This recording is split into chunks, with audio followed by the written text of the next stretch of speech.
Okay, 9 o'clock Friday morning, second report after the storm. The wind is still blowing pretty good. The eye apparently is north of us, but we're getting quite a bit of wind here. Here's Roy's boat, small boat, sunk at the dock, the Sea Ox.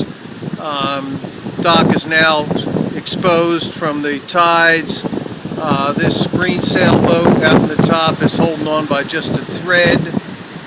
Further down the harbor, jet lag's okay, Spice seems to be okay, and Old Blue broke loose and is up against some docks at the far end of the harbor.